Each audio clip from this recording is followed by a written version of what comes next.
Welcome to Top of the Line. This is the podcast version of our YouTube show. New episodes every Monday and Friday where we talk about audio and hi-fi related themes. If you have any requests for a future episode, send us an email, totl@abyssheadphones.com.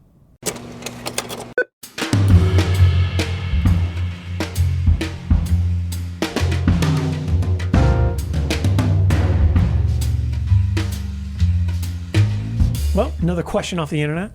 And if you too would like to submit a question off the internet, you can send it to us at totl@abyssheadphones.com. TOTL. Yeah, so this one reads, Hi there. Well, considering the resolution capabilities of your headphones, some of the obvious limitations don't seem to come from the consumption end of audio. Have you thought of going into making highly resolving microphones as a way of overcoming this problem? Perhaps a ribbon or something else in mind. Who would have thought? Make a microphone. Wow. Yeah. You mean take a transducer, put it on a high gain amplifier, and talk into it? Yes. Well, maybe we might have just done that. We might. Yeah. So as it turns out, pretty much all drivers will, to some extent, function as a microphone. Sure. The question is, how good? Yeah. So obviously you have different desirable characteristics in a microphone compared to a transducer, right? One needs to be very sensitive. It needs to be very flat response over a wide range. And typically you have directionality characteristics you're looking for that may or may not be part of the enclosure assembly. And then there are some mics that people use because they're good at something in particular, like vocals, bass. Drums. Yeah, or can handle like Analyze really loud. loud Yep. shit without Yeah. breaking up. Because believe it or not, microphones break up and distort just like speakers do. Yes. And people don't realize that. In fact, we hear it all the time, but particularly on our headphones. There's a lot of recordings that have breakup modes that, and you blame the headphone or the driver because you don't hear it on a lot of other stuff. But the reality of it is it's the recording. I'm sure a lot of people are aware of it. A perfect daily example of this is recordings with phones. You see them on the YouTubes and stuff. Right. And it's just like something really loud, Yeah. like whatever, top fuel drag cars, and it just blows out the mics. I'm always amazed at how much the phones can handle. They can handle pretty well, but they have a limit, obviously. But right, yeah, that mic is only so good. So phones typically have very crude microphones. The actual capsule itself is not exceptional, but they EQ it pretty well. So they sound okay. It's software. Right. Yeah. So they have limitations there. And in normal situations, they sound fine. But you give them something like that where it's way too much volume and they just absolutely fall apart. And traditional mics are like that as well. Maybe not as harsh as a phone, but certainly audible. And it's a problem in some recordings. Sometimes people don't really notice, or they already recorded it with the distortion and they don't want to do it again, or they can't do it again. Yeah. So it can be a big issue in microphones. And microphones work very similar to transducer or driver in a headphone. More or less the same theory.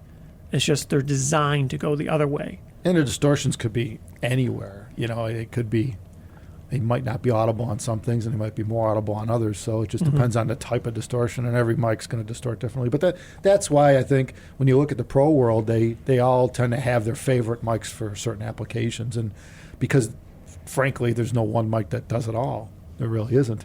Just like there's no necessarily one speaker that does it all either for everybody, for every application.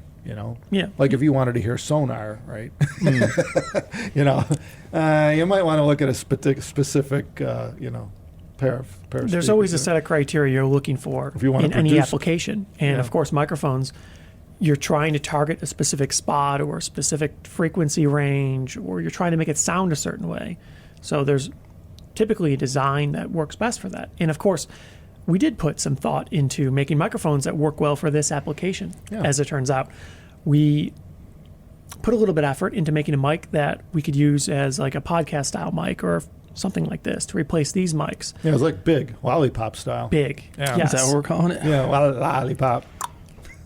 The driver's designed. We made a few of them. And the enclosure's designed. Do you remember what they into sounded issues. like? Mike? No, the mic, yeah, because we We didn't using really them. do much with it. Yeah, we were playing with them. They sounded okay. They were very, as usual, just like the headphones, they were low sensitivity.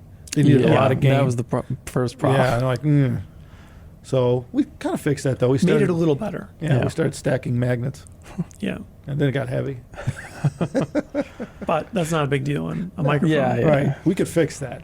Yeah. Yeah.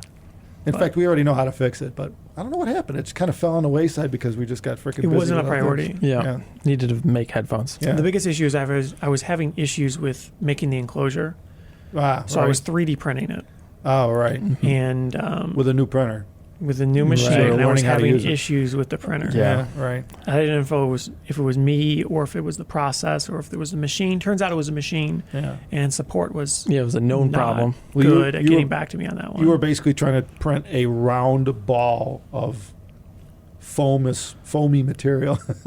Well, Yeah. it was the limit of what the printer could print, Yeah. so it took all day. Yeah, let's just so say it's like that- if it's screwed up, well, it's going to take another day to make another Yeah. one. yeah, this isn't like a production 3D printer that's made to do that. And even then, I don't know, because like you said, you got to have, like, I saw you were learning too. You're learning how to do support structures to hold this round ball that it's printing or half dome shape. Yeah, and sometimes the support caused more problems than it helped, and Yeah, you just right. had to figure it out the just kind of perfect went formula. you or tipped over while it Yeah. was printing. And yeah, it's Right. a real pain And in in the ass. addition to that, there was machine issues Yeah. that was causing distortion. Yeah. Yeah, so Well, big problems. Yeah. So anyway, yeah, we kind of But we dropped gave that. up on that one. Yeah, because we don't have a good shape to put it in to actually put on a video. Otherwise, probably would be using our own microphones.